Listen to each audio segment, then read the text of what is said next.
नमस्कार दोस्तों, हमारे एक सब्सक्राइबर ने हमसे क्वेश्चन किया है कि एसएससी के द्वारा जो भी डॉक्यूमेंट वेरिफिकेशन में सीएफएसएल का जो रिपोर्ट आता है वो कितने दिनों में आता है।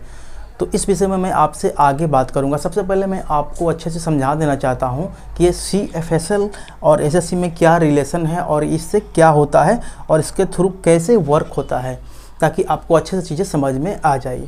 देखिए, सबसे पहले बात करते हैं कि एसएससी के डॉक्यूमेंट वेरिफिकेशन में यदि आपका किसी भी कारण फ़ोटो, सिग्नेचर या थंब में मिसमैच होता है। मिसमैच का मतलब कि वहाँ पर मैच नहीं कर रहा है, मतलब वहाँ पर डिफरेंट उन लोगों के द्वारा यह बतलाया गया कि आपका सिग्नेचर डिफरेंट है, आपका फ़ोटो मैच नहीं कर रहा है, आपका थंब बायोमेट्रिक इंप्रेशन मैच नहीं कर रहा है, तब आपको विथ हेल्ड दिया जाता है। विथ हेल्ड देने के बाद आपका जो भी फ़ोटो, सिग्नेचर जब बायोमेट्रिक होता है उसको फोरेंसिक जांच के लिए CFSL यानी सेंट्रल फोरेंसिक साइंस लेबोरेटरी में भेजा जाता है।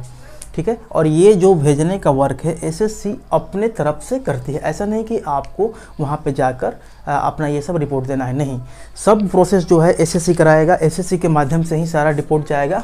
उसके बाद जो अपडेट आएगी उसको आप प्राप्त करने के लिए RTI करते हैं। ठीक है, RTI के माध्यम से आपको पता चलेगा कि आपका वहाँ से रिपोर्ट में क्या आया है।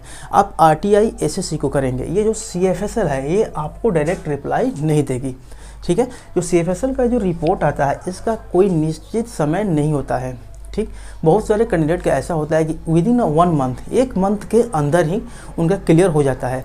कई बार ऐसा देखा गया है कि कैंडिडेट को बार बार एसएससी ऑफिस बुलाया जाता है, उनसे बार बार बायोमेट्रिक जिस चीज़ में उनका मिसमैच हो, चाहे वो फ़ोटो में हो, सिग्नेचर में हो या थंब में हो, उनसे वो बार बार मांगा भी जाता है। ठीक है, इसमें करीब 3 से 6 मंथ का समय लग जाता है।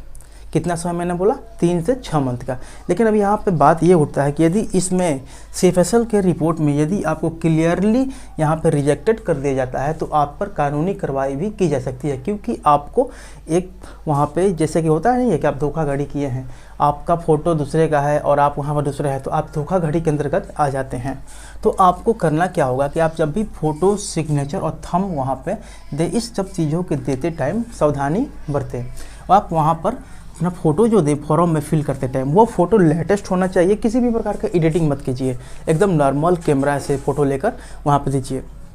बहुत सारे लोग ऐसे करते हैं कि फ़ोटो जो होता है डिजिटल फ़ोटो खिंचवा लेते हैं, उसमें पूरा एडिटिंग कर चेहरा को काफ़ी साफ़ करवा देते हैं, जिनसे पहचानने में दिक्कत होने लगती है। ऐसा बिल्कुल ना करें। तो सिग्नेचर है, सिग्नेचर आप हमेशा एक ही तरीके से करें।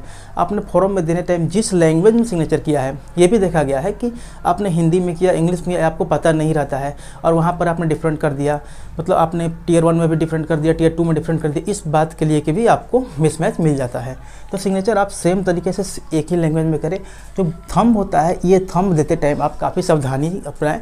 थंब देते समय अपना हाथ को अच्छे से साफ करें, ताकि यह नहीं होगा कि आप मान लीजिए आपका थंब कटा हुआ है तो उसी टाइम वहाँ पर बताइए कि मेरे थंब में प्रॉब्लम है, आप दूसरा फिंगर वहाँ पे अपना फिंगरप्रिंट दीजिए। ठीक है, ये सावधानी आपको बरतनी पड़ेगी, नहीं तो आपका जो रिजल्ट है विथहेल्ड में जाएगा और विथहेल्ड में जाने के बाद आपका करीब से 3 से 6 मंथ, मान के चलिए 3 से 6 मंथ का समय लग जाता है। एवरेज स्टूडेंट का जो लगता है 3 से 6 मंथ के बीच में रहता है, किसी किसी का 1 या 2 मंथ के भीतर आ जाता है।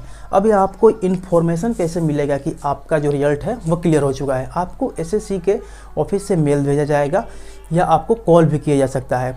कई बार देखा गया है कि कैंडिडेट को कॉल के द्वारा भी इन्फॉर्मेशन दी जाती है, लेकिन यहाँ पे आपकी रिस्पॉन्सिबिलिटी बनती है कि आपको समय समय पर एसएससी से कॉल करके या आप RTI कर अपना अपडेट मंगाते रहना चाहिए, क्योंकि जिम्मेवारी आपकी है, जॉब आपको लेनी है।